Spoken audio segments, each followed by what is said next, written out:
ओम श्री गणेशाय नमः। ओम श्री परमात्मने नमः। सभी गीता प्रेमी साधकों को सादर प्रणाम के साथ जय श्री कृष्ण। अध्याय 8 श्लोक क्रमांक 20। अनित्य संसार का वर्णन करके अब इस श्लोक में जीवों के प्रापणीय परमात्मा की महिमा का विशेष वर्णन भगवान करते हैं। भगवान उवाच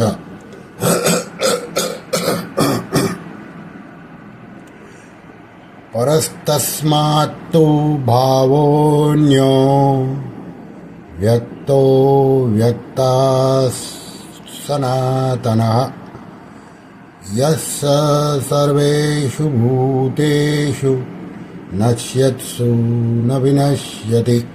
अर्थात भगवान कहते हैं, परंतु उस अव्यक्त ब्रह्मा के सूक्ष्म शरीर से अन्य विलक्षण अनादि अत्यंत श्रेष्ठ भावरूप जो अव्यक्त ईश्वर है, वह संपूर्ण प्राणियों के नष्ट होने पर भी नष्ट नहीं होता।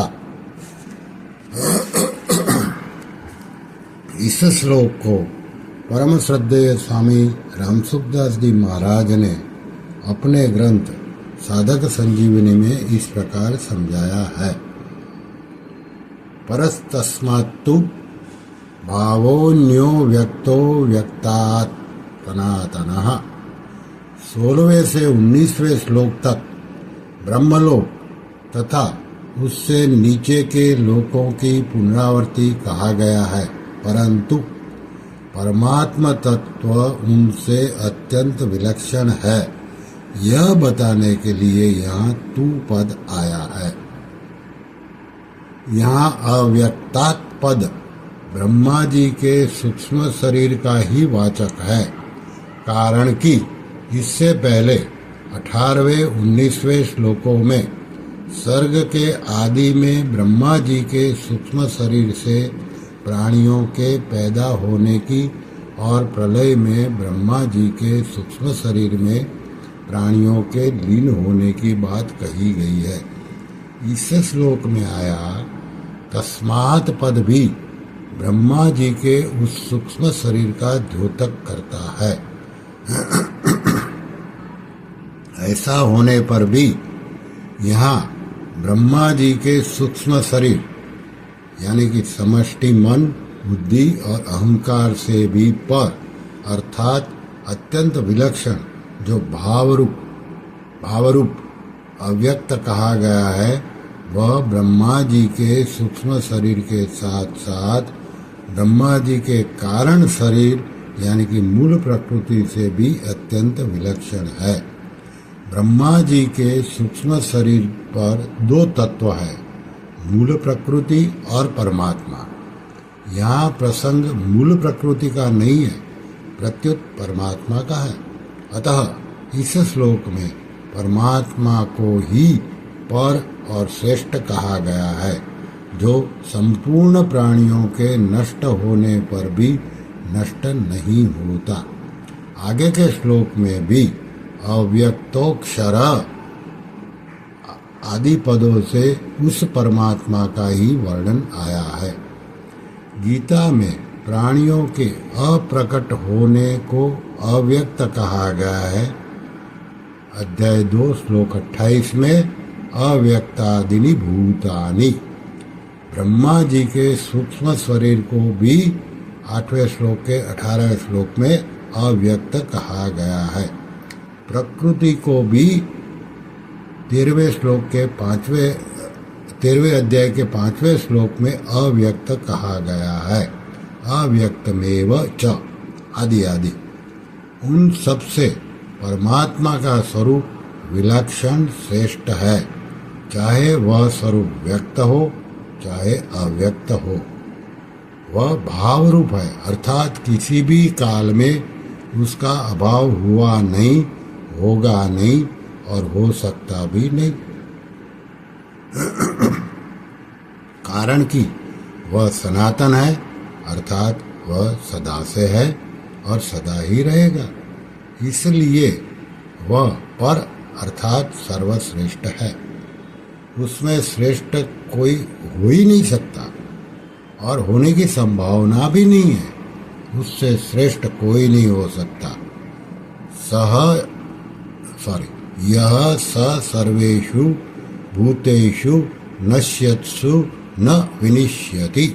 अब उत्तरार्ध में उसकी विलक्षणता बताते हैं कि संपूर्ण प्राणियों के नष्ट होने पर भी, अर्थात उन संपूर्ण शरीरों का अभाव होने पर भी उस परमात्मा तत्व का कभी अभाव नहीं होता।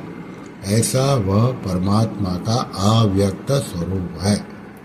न विनिश्यति कहने का तात्पर्य है कि संसार में कार्य रूप से अनेक तरह के परिवर्तन होने पर भी वह परमात्मा तत्व जो का त्यों ही अपरिवर्तनशील रहता है, उसमें कभी किंचित मात्र भी परिवर्तन होता ही नहीं।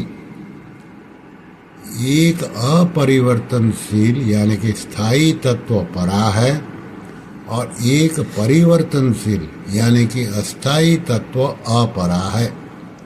परा में कभी परिवर्तन होता ही नहीं और अपरा में निरंतर परिवर्तन होता रहता है। अपरा कभी परिवर्तन के बिना रहती ही नहीं, रह सकती ही नहीं।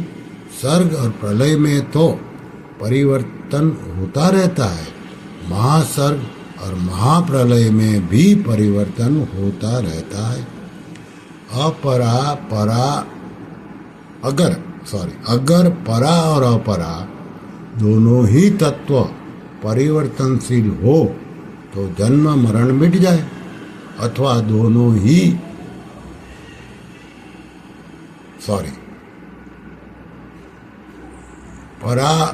अगर परा और अपरा दोनों ही तत्व अपरिवर्तनशील हो तो जन्म मरण मिट जाए, अथवा दोनों ही परिवर्तनशील हो तो जन्म मरण मिट जाए। परंतु स्वयं अपरिवर्तनशील होते हुए भी जीव यानी कि परा ने परिवर्तनशील अपरा से संबंध जोड़ लिया, इसी से वह जन्म मरण के चक्कर में पड़ गया। जगत से अपना संबंध जोड़कर वह भी जगत हो गया। गीता के 7वें अध्याय का 13वां श्लोक। जैसे कोई चलती हुई गाड़ी में बैठकर चल पड़े, ऐसे ही परिवर्तनशील संसार को पकड़कर जीव भी परिवर्तनशील बन गया, अनेक योनि में भटकने लग गया। परमात्मा को पर अर्थात अत्यंत श्रेष्ठ कहने का तात्पर्य है कि ब्रह्मा जी के सूक्ष्म शरीर से भी श्रेष्ठ मूल प्रकृति कारण शरीर है और मूल प्रकृति से भी श्रेष्ठ परमात्मा है। श्री कृष्ण शरणं मम, श्री कृष्ण शरणं मम, श्री कृष्ण शरणं मम, श्री कृष्ण शरणं मम, श्री कृष्ण शरणं मम। ओम कृष्णार्पणमस्तु।